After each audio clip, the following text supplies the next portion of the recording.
Kaakati munnange ndowooza yessaawa abaana tubasindike bagende bakoleko emirimu emirala. Waliwo yagambye mbu bw'owuliranga abazadde bagamba abange kyetammwe yeebase omutwe gumuluma muleke yeebake mugende muzannyire eri. Mbu ng'osomera ebbaluwa mu bbaasa wamma mugamba abaana bagendeko mu paaka bouncing kasaali wali bakole ku homework bategeke bye bagenda okwambala enkya ffe twetale tutiguke. Emboozi kakasa nti oli muntu mukulu wekka anywa caayi ayo kyanga tebamukuwolezza.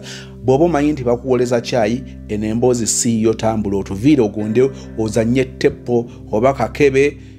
Ensonga zino z'abantu bakulu. Munnange omwana ow'obulenzi akwatagana ne Brenda Lukoya guseka agukoowa awulira nti gusese ekimala agamba lwaki simulyamu ezanguwa ng'agenda amutunda emitwalo gya Uganda 2 bwe giti. Naye yakikola baamala ne bakimukola. Kaatunyumize bijja bitya nga bisindogoma nga biri akatogo bakulu bokka. Mwami Sozi gyebaleko mbadde wano nga ntunuulira olusozi lwa Sino ne ŋŋamba nsi eno tulina ebintu bye tukola mu nsi eno naye oba Mukama Katonda akola atya n'abikomyawo gye tuli. Ndi wano nina ensi gye ndimu nsubira bagiyita oba the coldest capital of the world. Kansubire ntojja tunulira namba yange ogisaakingeko obuulira abantu ensi gye ndimu kubanga muno mu nsi Abanayuganda kyemanyi tulimu nga 3 ate ffenna tukola mu organization y'emu, so bwe banaawulira ekibuuzibuuzi kyange bagenda tutegeera amannya kange gasirikire. Munnange oba okuwaako highlight mweno story kaŋŋambe kye nakola omuwala nange omukazi yakinkola. Mu bufunze natunda omuwala w'Ekyambogo ng'amuguza kyali wange.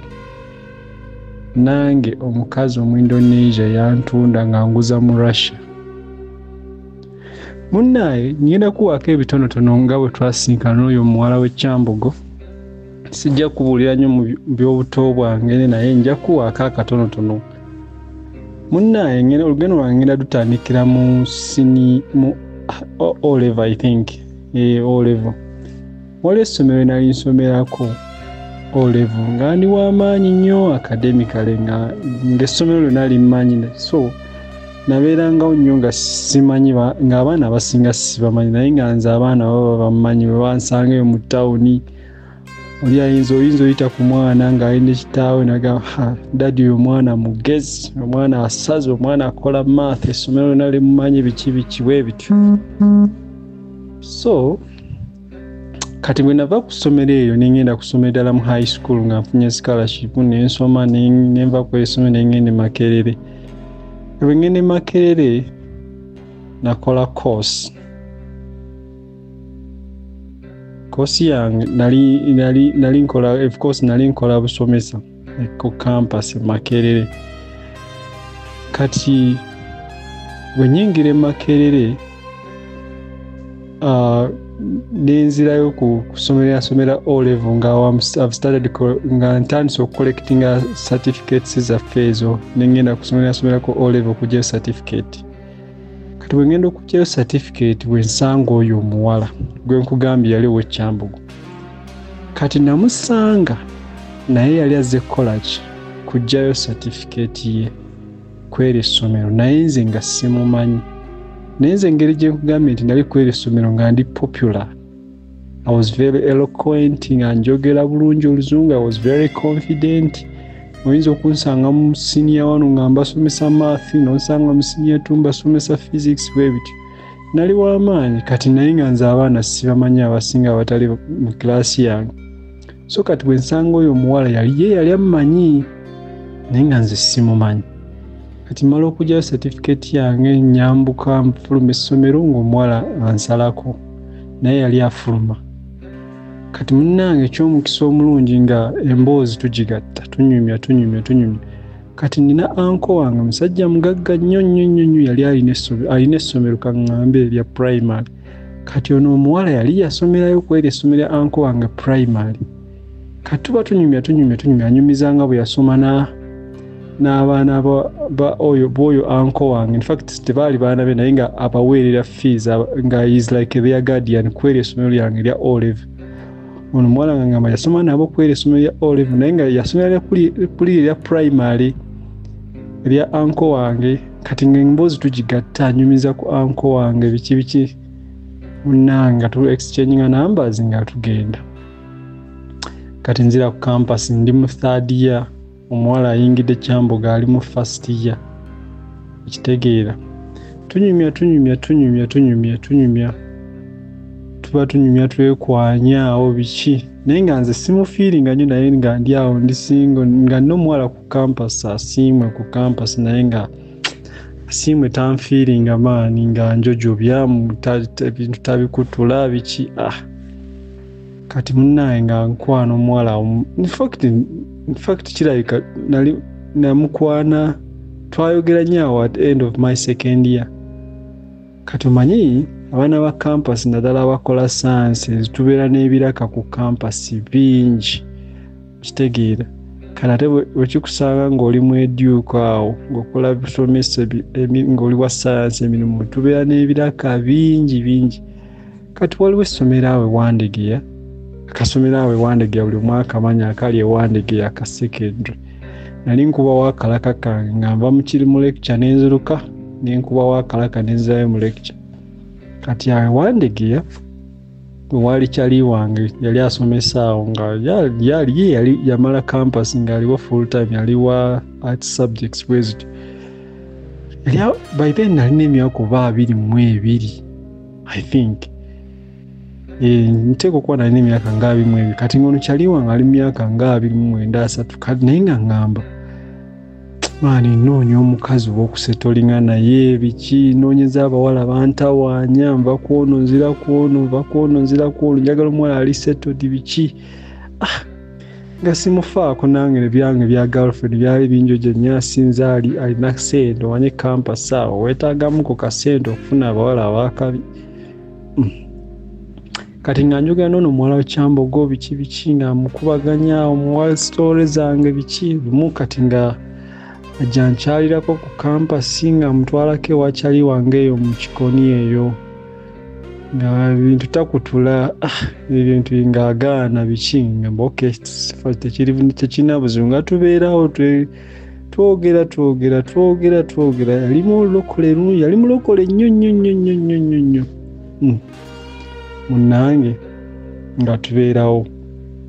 Kati tuka mu second year I think end of third year first semester awo tuba tugenda mu field I think for internship oba besemba yawo. Mwala nga nkolaki nga mwekutulako. Kati bwe yalaba nga mwekutuddeko kirabika n'agamba waayi kangende enkoleki muvubuka ono kirabika olw'ensonga engeri gye nagaana okukiika embugo engeri gye nagaana okugenda mu church kirabika ebintu yabijjamu amaanyi. Kati neyeesuula mu ddene kirabika n'agamba kangende anzije oba mujje mu ekijja kijje.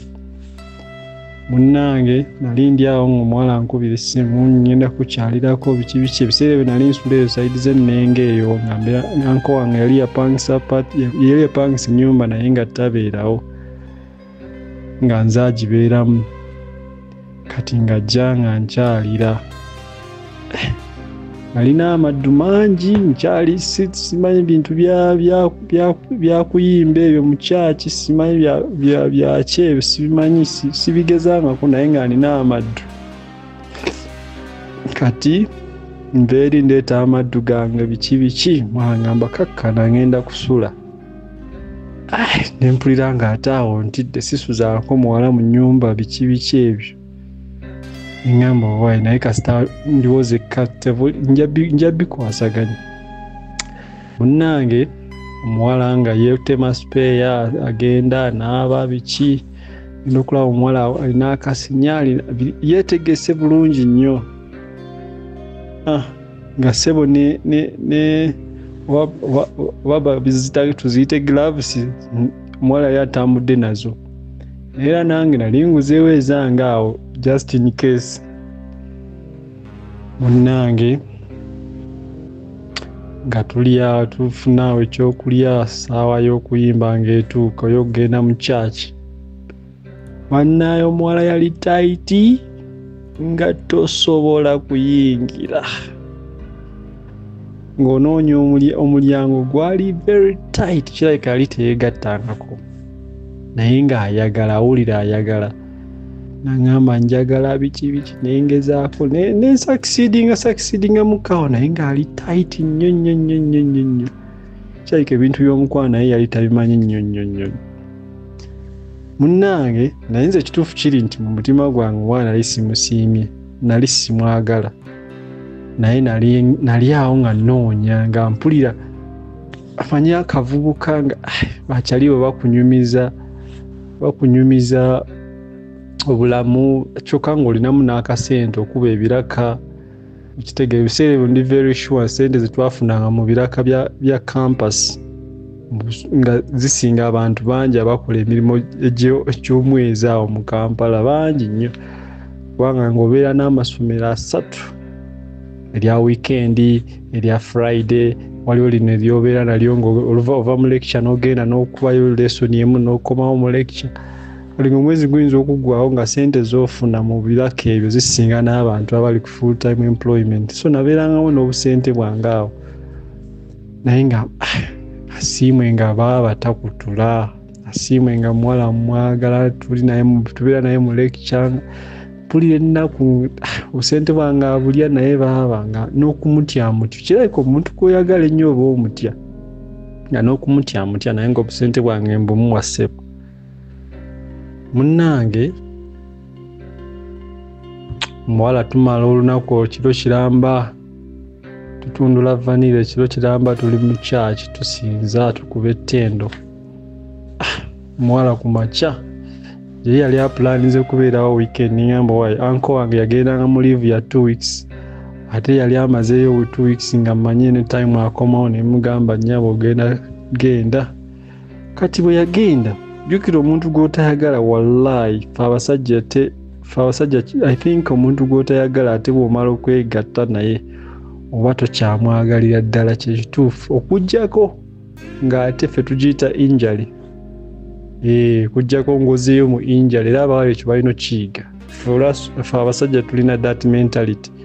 Omuntu gw'otayagala omujjukira ng'oyagala kukola ki, ng'oli oyagala kuba ttendo naye nga yaaliwo. Munnange ng'omuwala agenda naye nga wallahi simufiiringa ge mazima. Kiwala kyali kirungi bwekiti kigimugimu bwekiti naye nga simufiiringa. Nali saagala nnyo bawala baddugavu nga njagala nnyo abawala abeeru. Kitegeera. Ate n'ekirala nga saagala nnyo muwala gwe ndi naye in the same age range era ne Asiimwe nali just mwagalako bwagazi naye nga suubira nti omuwala gwe ngenda okubeera naye forever. Era nze nga mu birowoozo byange mmanyi bwe mala campus nga ndi 23 omuwala gwe nnina okukwana alina kubeera 18 oba 17 oba okitegeera. Ekintu ekyo munnaye bwe yagenda nembuza connection. Kirabika naye bwe yagenda yakimanya nti ono gaaya alabika takola tanjagala era teyanteekako nnyo ki nga wansi ne wera mbuuzaako hayi nange hayi ne tusala omuliro. Munnange kati awo nno ngenda kumalako 3rd year okitegeera. Tugenda kumalako 3rd year nga twasala omuliro naye ngono gayi gwenkola naye kwaka akasomero akali ewandegera nga buli kaseera mbeera kwanga maani tosobola kunfunayo muwala ku campus eyo musoma nabo. Jjukira abawala ba campus ate be twali tusoma nabo baalibo tebasobola teri muwanga tebaagala basomesa nga bakugambira abo tebalina future babonaabona tebalina ssente baavu kitegeera. Kati kirowoozo ne kinzijira ne ngamba naye no gayi lwaki simuwa muwala ono yali serious nga ayagala nnyo settlinga. Munnange nga mugamba mpaayo emitwalo 2 nze nkufunira omuwala. Nangamba oli serious? Ndingamba mpa emitwalo 2 nze nkuwa omuwala. naye tomugamba nti nze akoze eki amukuwadde ng'amulimbalimba ki story mulimba namusinkana bwe nti yali mukwano gwa girlfriend wange kumbe yali girlfriend kumbe twalina enkolagano omuwala ng'amugamba muwala nali ku Kyambogo yali mukwano gwa girlfriend wange nemusange mu hostel bikinga amulimba nti naye gwirete 2,000 nze mukuwe munaye nga gaya ngamba 2,000 jijo nze mpa omuwala ng'amugamba ngenda kuwe namba naye togenda mukubira njagala omusearchinga ku Facebook omusendingire ki friend request then otandikirawo munnange nga gayi omuwala amubuulira amannya ge gakosa ku Facebook ng'amusearchinga kamuweereza friend request biki olwedde namba y'omuwala ngimuwadde naye nemugamba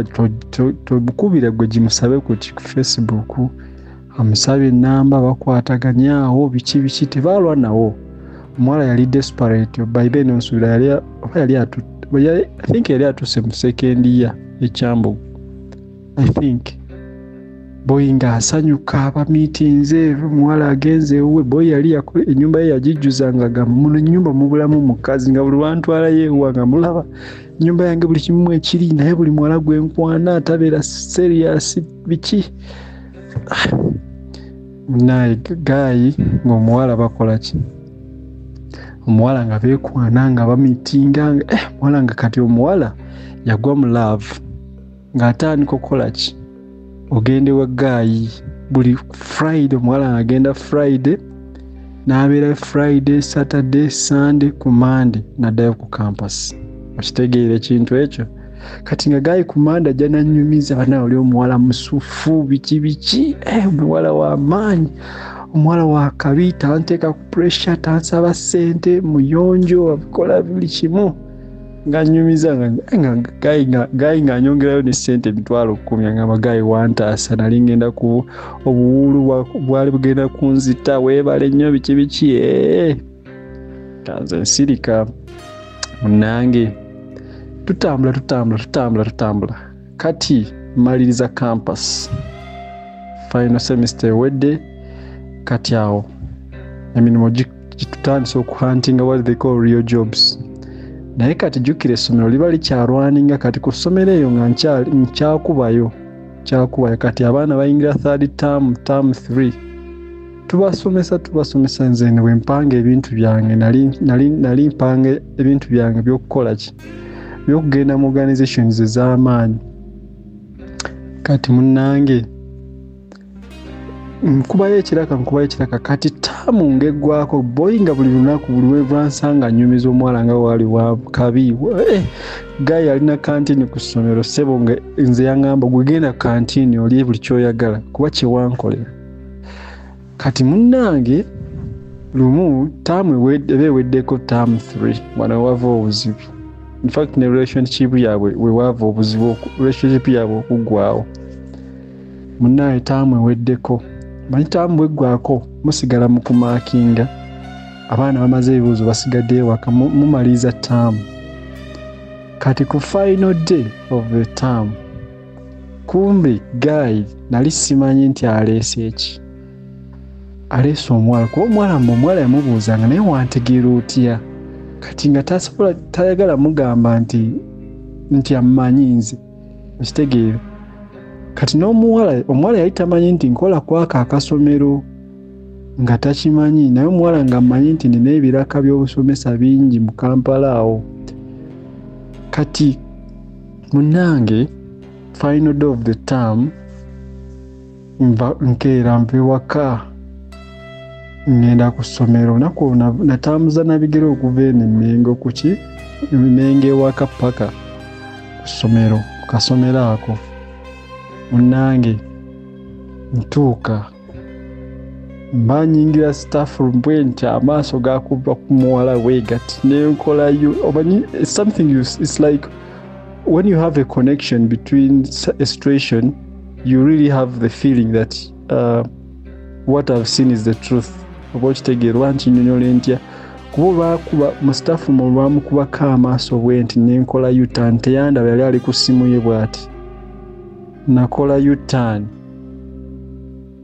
wokitegeera ne mmanya nti oyo ye Brenda nerinya ne bwenjogera she moved on oyo ye Brenda and remember ze yamuwa gayoli kalade gayi nemulaba ku ssomero ne mmanya nti yazze naye ku ssomero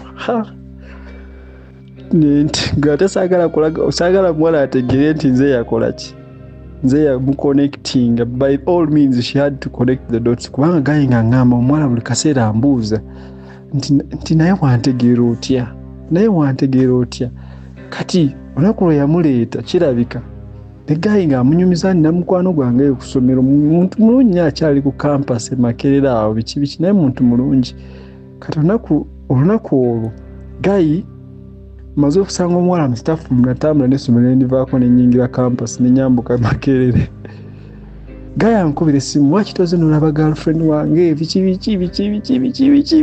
ngamba sijja kujja ku ssomero nanga bajangu omubuuzeeko biki gayi yannemerako kati kirabika omuwala I don't know how she added the dots kuba ne gayi teyamanya what really happened naye nkakasa omwala teyandaba bulungi maybe nga yandaba naye kubanza olwamukubako amaaso bwe nakolerawo U-turn nakoma ku mulyango saayingira staff room neŋŋenda era tebaamala wiiki ng'omuwala atandika kwekyanga takyajja wa boyi biki bwe bityo boyi n'aluzinga omuwala so bwe ntyo bwe natunda omuwala gwe nali kale kaŋŋambe yaliko girlfriend wange nemuguza kyali wange ate aba ne bakola ki ne baawukana kati now it's time for tit for tat wemala campus maze campus graduation ewedde nenfuna Cambridge school in another country in a neighboring country nekola ki nentambulirawo kubanze nali sirina nentambulirawo nenfuluma nenyenda kati bwe ngenda awo nenkolawo ko in fact awo nafunayo girlfriend akyali girlfriend kangambe she's my girlfriend lwakuba namuleka yeeyo we nafunayo girlfriend nemberawoko ate nabeerawo nga ndi w'amaanyi kale so someone identified me nandeeta eno gyendi okitegeera gyendi saawa zino kati bwe ntuuka wano natuuka wano like 2 years ago bwe ntuuka wano nentandika okukola ki okunoonya girlfriend nga ndaba wano sijja kumalako kati abantu bonna benkola nabo they are all British okujjako omunakenya omu abasigadde they are all from UK in fact nze yaleeta abannayuganda recent babiri nze yabaleeta because people saw how I work ne bagamba kirabika Uganda evaamu abantu abakabi bano nenkola ki nembaleeta ne bambuuza tolinayo abantu basobola kukola this good like you nengamba let me try naye of course we can never be the same some people are different we are all different you know so bana abaliwo they had just come recently naye nabeera muno mu nsinga I think I'm the only Ugandan in this country naba Nigeria oyinza osangamu babiri bwebityo muno temuli nnyo baddugavu kakati munnange bwe ntuuka wano nengenda online nenoonya ba girlfriend biki tewaayita na mwezi nenfuna omuwala weeno kati bwe nfuna omuwala weeno ensi omuwala teyambeera muzibu yali mwangu nnyo nasaamutekamu yadde n'ekikumi in fact yangulira ebintu ebisinga ngoye za winter biki kuba eno ensi this is the capital city I think it is the coldest bagiyita coldest capital kakati munnange omuwala nga ajja okunkyalira naye lwakuba yali ayagala nnyo okukiika embuga nga kyenkana buli weekend aba ayagala ate nga simuteekamu yadde ekikumi naye nga oyagala omuwa ne bw'oyagala omuwa ssente naye ekyabannemesanga bakalu abawala beeno bakalu baakulanga abasajja oba bonna bwe bati bwe bali naye nze gwe nagezaako bwatyo bwe yali aba bakaluba baakulanga abasajja okukwata ku nankani nga yenayina akaluba akusinga n'okaluba ye alinga ye musajja munnange nga mbeera ngamba ono tali seria tajja kummazaako kati jjukira ewaka maze emyaka egiwera 8-9 nga nkola maama wange kati aŋŋamba njagala bazzukulu biki njagala baana biki zino sente z'otuweeza zonna gwakiri tuguliremu abaana biki bolowooza agamba nze nkooye okulabirira ebintu byo jasanga ebintu biba bibbye nze nkooye funa omukyala biki nga bwe bityo so bwe natuuka neŋŋamba waayi ono sigenda sina gye mutwala nze omuwala akaluba okufa obufi ate n'ekirala abawala ba wano tebasobola kuzaala mu muddugavu musobola okukiikawa musobola ogenda mu kkanisa biki baba banyumirwa naye tebakkiriza kola tebasobola kuzaala mu muddugavu neŋŋamba waayi kanoonye ba foreigners munaaye nga sigwa ku mu Indonesia bwe ngwa ku mu Indonesia yali muwala mulungi naye nga mukulukulu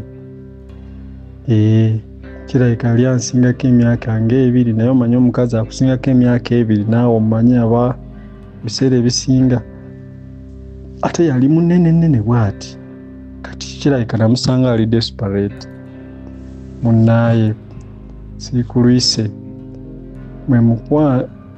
mu kumugwako ye yaŋŋamba tayagala byalavu yabivaako naŋŋamba alina mukwano gwe yali ayagala boyfriend nanconnectinga ku mukwano gwe mukwano gwe yali wawano nga mpulira saagala nennemera ku ono falunyuma n'akolaki nakkiriza twalina mu winter eri very very cold kati nga ŋŋamba bwe tubeera mu relationship olina okujjaano buli Friday oddeyo ku Monday oba Sunday ekiro niŋŋamba sina buzibu wano transport is very easy ekisooka sipangisa apartment bagisasula buli kimu sina nnyo bintu sente zonna zisavinga nkola kizigenda Uganda zigenda kugula plots Uganda sina nnyo so kubanze kati wano amazima gali nti nze nsobola okukozesa emitwalo kinene nnyo emitwalo gye Uganda 10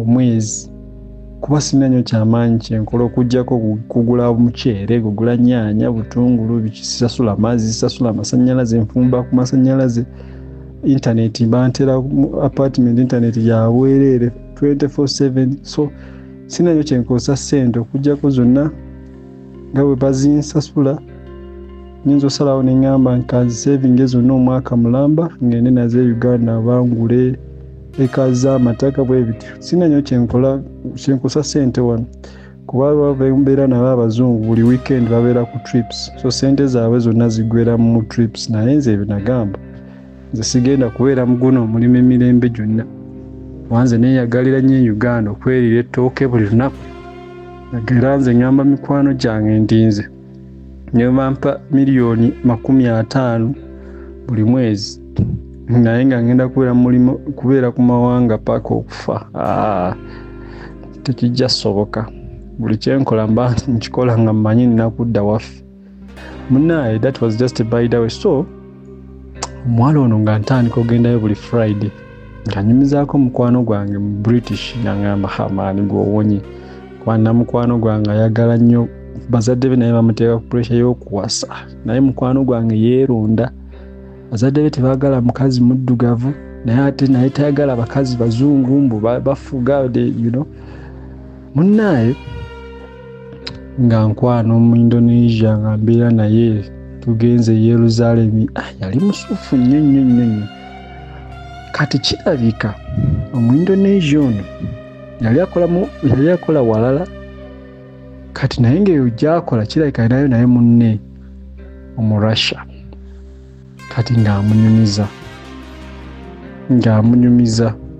nti waliwo omuddugavu naye bannaye ensonga kirabika nnungi ng'amunyumiza kati nze mbeera awo n'omu Indonesia naye nga nze ekirowoozo kyange ndowooza ku maama wange ayagala mwana jjukira girlfriend wange namuleka eri mu ensi eri mu Africa mu ensi eneighborinze Uganda gye nabeeramu nali njagala muleeta wano naye nga wano tosobola kuleetawo mu girlfriend nga tolina marriage certificate ose kuba wabagira ku visa yo mulina okuba ne marriage certificate ate nga sigirina okitegeera ekintu ekyo kati nga nina okudda e Uganda noonye marriage certificate then nzije muleete ningamba kansooke muleke ngenda kudda e Uganda of course in processing kati mu Indonesia nga mumanyi nze njagala kuzaala nangamba ye yazaala dde omwana we tayagala kudda mukola ki kuzaala ngamba okay nga nkola ki nga ntandika okusikamu kati nga nkubiranga amasimu jangu ndabeko biki ngamba ndi busy biki ati like katuuka ekiseera nalaba nga sikyakola ki sikyabirimu bivuddemu munnange kati awo nga ntandise nga ngudde ku Finland wali omukyala ali mu Finland naye nga ntandika omupambana mpola awo mu Finland tetwagenda nnyo wala olw'ensonga nti abazungu abo baagala nnyo okufuginkiriza nze ate nze omukazi tanfuga siri munaku nnyo nze omukazi tampa mateeka kakati mbadde awo n'omu Finland angamba tugende Finland kakati nze nina apartments zange muzeeyi wange yazindekera ojja kubeerayo otandika okusoma oddemu osome bupya onoonye omulimu ne ngamba nze ndeke omulimu ogumpa $10,000 kale waggulu w'enkumi ennyo omwezi zinsasulira tiketi okudda ewaka buli mwaka nze ngende nsooke mbeereyo emyezi 6 mu nsoma koosi mpya mbeera wa mukazi already alinayo omwana weeyo bayawukana ne bbaawa here nze mbeere wa mukazi mbeere nze nga nze amufumbire emmere yagenda akomewo mu serving emmere the only son of process ebyo sisobola bikola wakiri mbeererawo ne mugamba sika abazungu naye nali nsazeewo ngamba oba ngende Finland naye ne mugamba tugende Finland on condition olina ofuna olubuto ozaale n'agamba yeetaddamu kuzaala omwana yasugu yazaala baamusala busazi tasobola kuddamu kuzaala ngamba nze kitegeeza mbeerewo ngende mbeere step father of your daughter nga nze sirina mwana ate nga sobola kukwata mwana w'omutwalira maama wange nti omuzukulu wuuno ngamba owaayo nkitadde oyo naye neemuleka munnange mba ndi awo lumu bino bitubeera bitubeera ku Facebook scrolling whom you may know. I think it is called whom you may know or something like that. Munnange nga sikola ki sifuna ka friend request nange nga nkakkiriza bandi awo hai nga zirumye hai tutandika zi hai nga twogera mbuulira nga twogera mbuulira ndi mu Russia biki myaka nga naba muwala mutototo bwati nga twogera mpadde ebifaananyi tugenze ku video call twogedde schedulinze meeting up munaye schedulinga meeting up mu apartment ye kakati tugenda omiitinga ngenda okulaba apartment gyandalegiridde ninga agimanyi nga ngenda kati eyaga oyono mu Indonesia dewe neighboring block yalinga block oba kangambe 4C oli ali ku block kangambe 4B oba wekityo no 4C oli ali ku 5 ngena is their neighboring blocks okitegeera they on the same street neighboring blocks munaye nga ngenda nga mpita kwena apartment yono nga ngende woli nga ntandika okugattagattamu awo manyi there is a way you start connecting the dots nogamba naye ne wankubadde omuntu twamitinga online jukira naawe wakikolako omuntu omulala so you start thinking nawe wala twamitinga we mu Russia ali muwala mulungi ate jjukira ebyeno ekituufu kiri nti ebyeno tetugenda mu kwekebeza musaayi kuba kyemmanyi batucekinga buli wogenda renewinga visa oba work permit bakutestinga kati awo simanyi oba oli aba yafulumamuko during that 1 year time n'agenda n'afunireyo obulwadde n'akomawo ayinza obukusiiga naye nga kyemmanyi buli mwaka batucekinga ng'ogenda renewinga visa munnaayo omuwala tutusaawo biki ategese biki omuwala ye yali kirabika naye yali akoze eki olwedde enjala yali emuluma nga maybe aludde ofuna omusajja omuwala yatandikirawo atudde mu ntebe n'akamaliriza okulya alyakaawa obuntu agenze mu kisenge kye yakomyewo ayambadde akantu bannaaye jjukira abazungu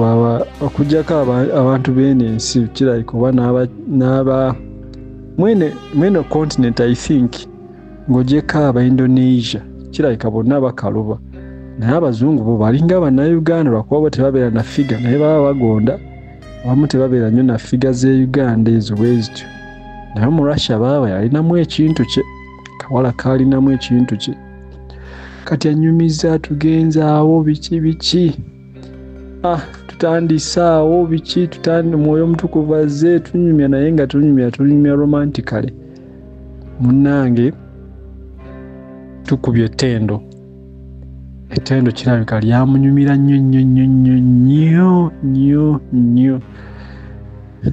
n'atandika okunyumiza ebintu kati mu bintu byonna byeyanyumiza nganconnectinga dot nga simu connectinga ku Indonesia dot sinaziconnectinga ku Indonesia kati nga ngamba ninayo mukwano gwange tukola wamu kumbe baali bakola in the same place yanyumiza nti abasajja abava mu ensi yammwe kintu bakikwasaganya bulungi nnyo era nkakasizza naye nga nze nga bwe nkugambye nti mwene ensi by that time nkakasa nalimu ekinene nnyo nteeka okuba nalimu omunayuganda omu kubanga bwe nkugambye abaddugavu muno tebaliimu nnyo era oyinza otambula mu site mwonna ewiiki nnamba nga tosanze muddugavu ku street ne bw'oba ofa wiiki nnamba n'omwezi oba okitegeera kubeera n'ababeeramu babeera mu companies tebatambula jjukira this is a very cold country winter ebeera nzibu nnyo so nemmanya nti kinakola omwana w'ekyambugu nange omu Indonesia akoze eki akinkoze neŋŋamba owaayi kasita kiwedde kati tubeerawo kati nga ntandika ogendayo naye ng'olina okugenda nga weegendeza kuba oyinza okuba ogenda n'ogwa mu mbizi mu Indonesia oba okitegeera ekintu ekyo era munnange lumu bantambula ngende ewuwe kumbe babadde n'omu Indonesia mu restauranti bavaayo bagenda ewaka twali tukoze appointment nga ngenda gendayo work Friday ali Friday olw'eggolo nsuleyo munnange mba nyingira street egenda ewuwe ku apartment mbalaba bali babiri kati I'm sending the message you'll find me at home I am with my friend kati mba nyingira street nga n'abasebo bali babiri ne munne n'omu Indonesia neŋŋamba giwunye era munnange kye nakola nagamba sisobola kugenda wantu awo nga baliwo babiri sisobola era nayimirira ne mbalaba bagenda naye paka mu apartment ye nze nkola U-turn n'essimu nenjijjako nemmanya nti omu Indonesia yamala okunfunamu kati ng'ate munne naye ayagala n'agamba kati wano ono engeri gyekiri nti nze yaneesalako kamuwanyise muwemu ne mukwano gwange naye afunemu bwe batyo nange ne bantunda oba kirabika ye yampaayo buwi kuba tetwaddamu kwogera n'oyo Omu-Indonesia. Naye Omu-Russia nazzaako essimu nankubira biki ne mugamba mbadde n'ebinsumbwa wano ne nkola ki ebyokujja ne mbivaako ne ngenda nga nsala najjako ewange nankyalirako lumu. Naye nga wallaahi ntya n'okukola ki wanyi bw'otegeera nga baakutunza oggwamu amaanyi. Wentyo Omu-Russia ne mugamba omanyi kino kigaanye tekijja kukola. Era okuva ku olwo baaba by'abakazi b'eno birabika byannema kwamaani. Abakazi bonna abazungu bangu baakufuna naye baba baagala nnyo okufuga ate nze tebanfuga nsaagala kunfuga. Kati bwe bityo bwe byali nga ntunda omuwala w'Ekyambogo nga nange nfuna yantunda oba yampanyisa oba yakola ki. Bwe bityo no Mr. Sozi. Naye weebale mpuliza nnyo ebibuuzi n'enseka ate kati ngeri gye kiri nti sirina nnyo emirimu mingi kuba nkola katono nnyo biseera ebisinga nebeera ku laptop yange nga mpulira kuba kati bizinesi zange ziri online. Kati bankola bizinesi yange ku laptop marketing ebintu byange nga mpuliza ebibuuzi bw'enseka. So bwe kityo nno bwe kiri weebale nnyo tuweereza. Brother, weebale munnange. Naye kakati ate waliwo otatubulidde omuntu wafuna oba bannange nina basisita abalungi. Kablaza ngamba bugambi nti muko muganda wange kwasaganya ensonga olabe ekintu bwe kigguka. Njagala okulondayo ebintu biri bisatu byenji okwogerako. Nsooke ne bonasi waliwo wempulidde nga ensi eyo singa tewali tusobola okukwatagana obulungi ne Bulaza n'atukwasaganyiza Dragoni n'amutikka kwetokota n'amututwalirako mu nsi erimu abaddugavu abatono. Omu-Russia yali kitegedde Omu-Indonesia. Mama brother waffe munnange yali soft muntu mulamu eggonjebwa eddembe ppitirivu munnange okukwata empola obujento ali jento muntu neŋŋamba kati awaaba kuba Dragon gubadde kugenda kuseka nga Mukama bw'ayagala abalenzi be. Bwana Sozi gubadde kugenda kuseka naye waliwo agakisanga atakitte atalina manyo Katonda gwawe ennyama weefuge. Eyo ebadde bonus. Ebintu biri bisatu. Ekisooka brother kyogeddeko njagala abaana ab'obuwala mufeeyo nnyo okutegeera abalenzi ababasisinkana ebigendererwa byabwe. Waliwo omulenzi akwagala nga talina pulaani naawe kyokka ekyomutawaana tasobola kuba na buvumu bukyatula agambe nti omanyi ffe tugenda kubeeramu obubeezi wano muno kayala. Ate bw'aba ayogera akulaga nti munnange mulina enteekateeka namutayiika ebiseera eby'omu maaso birimu nnyo gw'ogenda okubeera namwandu we nkesi akusoosa okufa gw'ogenda okuzaala abamulekwa be kwegamba ensonga zonna n'owulira nga ddala otuuse. Naye nga ye temusukka ku kampasi. Nabagamba nti bw'okuŋŋaanya couples ezaali mu secondary tugenda okumalako campus. Couples ezo eziba zaali mu secondary nga wayise emyaka 3 2 4 bameka ababa beewasizza bameka ababa bakyali bombi ne mbagamba nti batono nnyo. Simanyi kwoyinza kusinziira kwesiga nnyo ogambe nti gw'ogenda kubeeramu bali bannamukisa abatono abasimattuka. Obeera mu secondary muli mu A-level ng'omulenzi agamba ono wa ono wa secondary wenyingira campus ate omuwala nfuna mulala. So no waliwo n'ababeera naawe ng'oli ku campus nga ye agamba nti wano sisukkawo ono agenda kubeera wa campus. Lwaki? omuwulidde ali mu 23 wayogeredde emboozi eyo ali mu 23 najja kugamba nti bwe kubanga kufuna muntu ng'amaze campus ate yali agala afune kadeemu myaka 18 uli yali agenda kwagala kulowooza genda mu kumenya amateeka gye banaamukwatira bamusseko empingu ng'agamba 17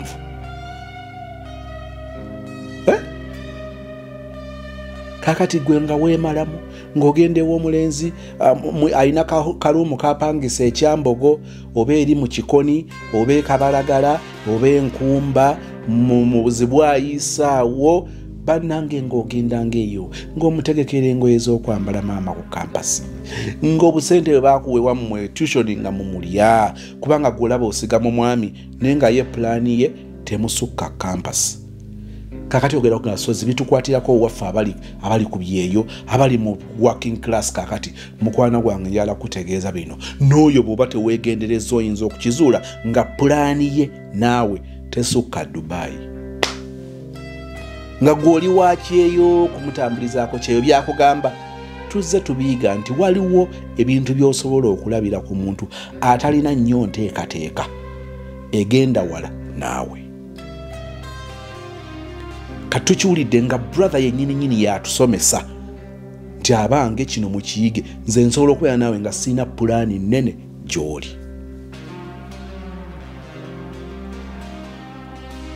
Kati gw'ogenda tukakasa otya nti ku kyeyo oteekwa okuvaayo n'omusajja nga bw'akusuubiza. Mugenda okudda ekyaddondo byebyo muze muwulira nga babuza omuliro mwali eyo ku kyeyo nga mwogera nnyo muwuliziganya nnyo bwe yajja ekyaddondo yafuuka bize agamba project C smile meeting maama oba okitegeera weekenneenya omuntu oyo oyinza okulowooza nti muli ku peegi emu nga peegi zammwe za njawulo naye nga peegi gyawunzikirako bw'onoogitegera mu butuufu bwayo ejja kukosa ejja kuleetera okwejjusa ogambe nti singa namanya kati weekenneenye nnyo olina engeri gy'osobola okutegeeramu nti ono tetuli ku peegi emu andaga kino naye emabega waakyo yaali ku kino. Ekyokubiri kiwulikise ku bulaaza ono mukwano gwa kyali waffe wano yali agamba nti ennyumba ye yali ejjudde buli kimu ng'ebulamu mukazi. Njagala kujjawo ebintu bibiri bye njagala okwawulira. Nabagamba nti eriyo abasajja nga bwe babeera mu banne buli kimu bakikoze waka waliwo buli kimu naye ng'ebintu era biringa ebitajjudde naye mbagamba nti eriyo abantu olwaleero nga ebinaakozesebwa okugenda okukola okwanjula okukola embaga nga si byebizibu ng'ekizibu kye balina ekitaliiwo bajeti yonna nga bagikola buli kimu kibeera covered olw'emikwana bamwetolodde naye kennyininyini ng'asobola okubimalanga ng'ekitaliiwo kiri eki musajja nenga yeetaaga bwetazigamba kakati wa Aisha Najemba Furniture Mart biki bye neetaagayo ng'amanyi nti eyo Aisha Najemba ebbanda opposite ekipande kya Nabisusa Gauza ajja kuba abimala nti kakati ate eri Masses Quality Beddings enansana ku mastore opposite stage y'ekyebando wansi wa Epic Motel nga wakava ku Shell petrol station okay bano ba beddings balina amakanzu balina mifaliso balina bikyawo byenyinza okwetaagamu ebiyinza okugenda ku buko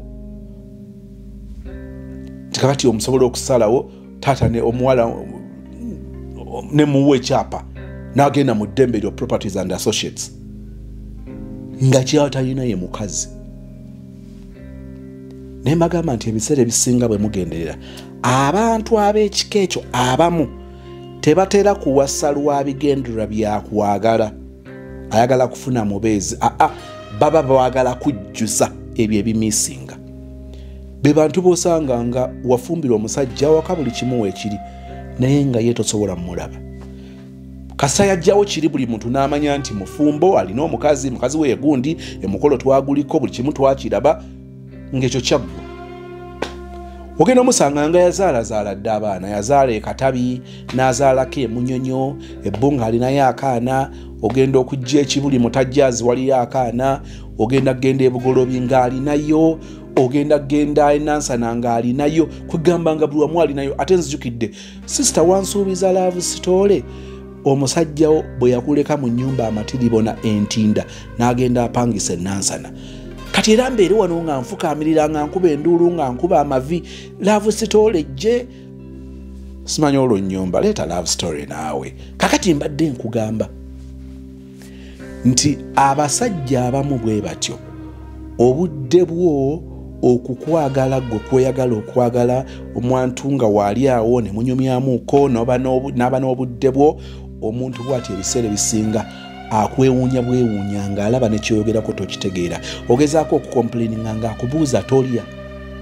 Abaana tebasoma, abeewammwe sibalabirira, nkuwe blank check otekeko omuwendo gw'oyagala ng'alaba ne kyoyogerako tokitegeera, kubanga buli kyoyagala ye alaba akikuwa.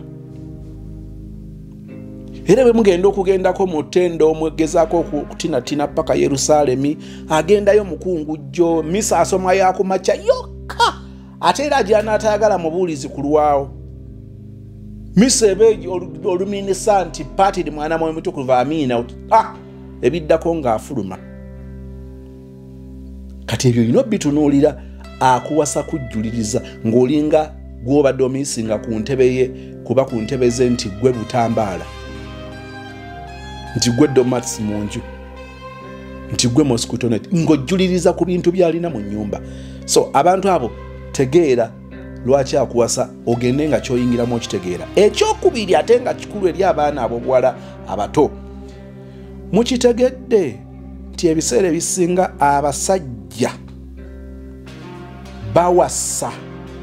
Kugamba nali nkikugambyeko nti omusajja osobola okubeera naye ne mala emyaka 5 ne mwawukana, muba mwakaawukana n'awasa omuwala ate n'amuwasa mbaga, nenga wamuyimbirira mukyale mwanjule ng'agamba nkyakola. Kati abamu ne batamanya nti waliwo ate omusajja watuuka ng'atuuse ku ekyo kye yali ayagala. Era tali kugamba tunoonye omukazi. Bw'okanda kugamba omusajja nembeera n'emyaka 6 n'atuuka okuwasa omuwala gwe twayawukana munnange, n'olyoka ogenda n'omuwala gwe baakamala naye emyezi 2, omusajja oyo bannange omuwala oyo yamulina, munnange nga teyamulina. Omusajja asobola okufiirwa mukazi we n'abeerako awo yekka wiiki. Basajja ne bagamba ogenda kufiira mu nnyumba, tunoonye omukazi. Kyemugamba tunoonye omukazi. Nga bamuleetera omukazi mukwano gwange nga kisiima ekiwala nga kiyingirawo waka nga batandika otambuza omugambo, omusajja talinze na mukazi kutukako nsingo. Abasajja balimba nnyo. Ne bakubuuza nti kakati oli yafudde, alina enteekateeka namutaayika emukomyawo ku dduniya? Nti nedda. Kakati ono lwaki mumugaana okuwasa? Alimba omukazi yaliwo. Ate omukazi oyo namulaba nga yali atunula depression. Omukazi face ye naali olaba nga ejjudde nnyiike. Omukazi oyo ateeka okuba nga yaliwo.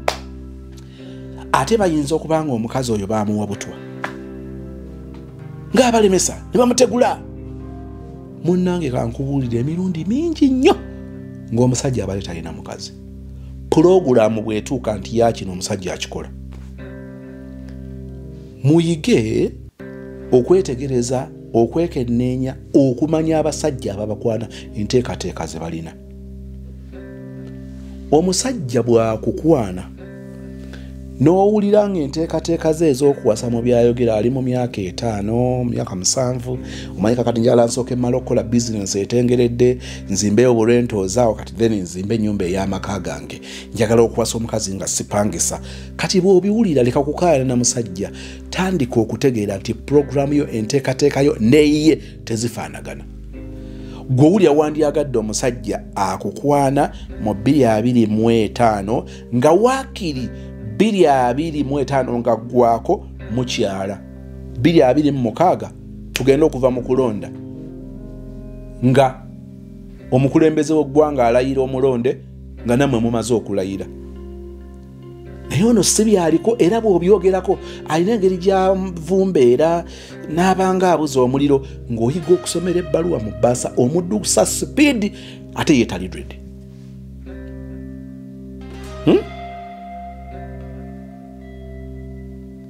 Omusajja bwe mwogera ngolaba tuli mu 2025 2026 ayagala kusetolinga oyo manya abali ready kati ate era tomwesiga 10 ku 10 wabeerewo ebintu ebikwatibwako abana ewasa 2026 tutandika okwebuuza nti 2026 ngaggwako mu makkati obanga atandika bw'atugamba nti 2026 mu makkati kitegeeza nti oba oli awo okukyala kwali badde kubeerawo Desemba w'omwaka guno 2025 oba ali January tusobole okwetegekera emikolo egy'omu Juni oba aba omukwano gwange oba ontegeera tuli ku page emu kati ogenda okwekanga gayo oyo ng'alinawo ku bwala wale mabega nga tebikola n'abwesonyiwa kati agenda okukolera okuwasa ng'ali ready bw'otayiminga ng'omusajja ng'ali ready osobola okukitegeera n'omusajja atali ready kusetolinga osobola okukitegeera naye mmwe bwe mugwa mu laavu mugwamu ne mwebbikamu amazzi ne mumira ogenda okutandika ng'amazzi gakumize nga bakunyiga bunyizi kifuba ekisembayo desperation sister ono olaba bwe yajumpinga from one relationship to another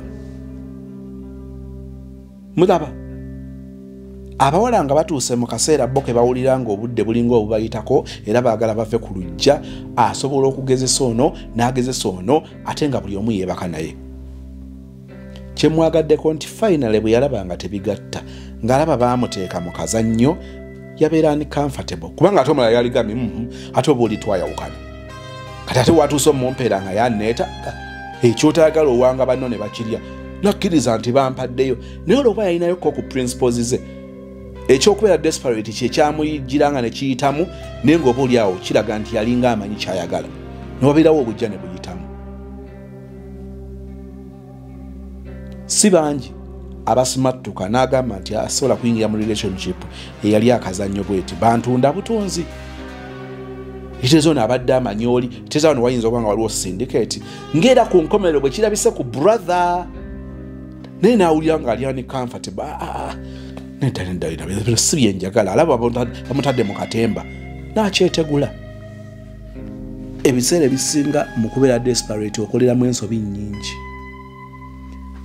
oyagala omusajja wiiki eno n'osinkana omusajja omulala wiiki ejja naye n'omwagala n'ofuna olubuto batandika okubuuza omwana waani wallahi nga tosobola bigatta ne bitegeerekeka because you confused everything emmeeza wazisulise okakasanga nnyo nti olina kubeera mwegendereza bw'owuliranga ekyokubeera desperate kikulinnye ng'omanya nti oli ku kalebwerebwe k'okukola ensobi n'okukola okusalawo kwotetegekedde oba oli awo nga si kwe kugwana naye ng'oyagala kuggyawo kino ky'olabanga ekizibu ntova ku lujja oyagala kutegula bw'onoba n'ekizibu ekyo kyakutegula ojja kumala okutegula ozuule nti yakutegula yali tagwana kutegula kisa kya mukama waffe Yesu kwagala kwayi Katonda n'okusa kimu kw'omuntu kuva osiima okkiriza ebibeerenga naffe ffenna n'abooluganda bonna emirembe egitaggwaawo. Amina. Thank you so much for watching.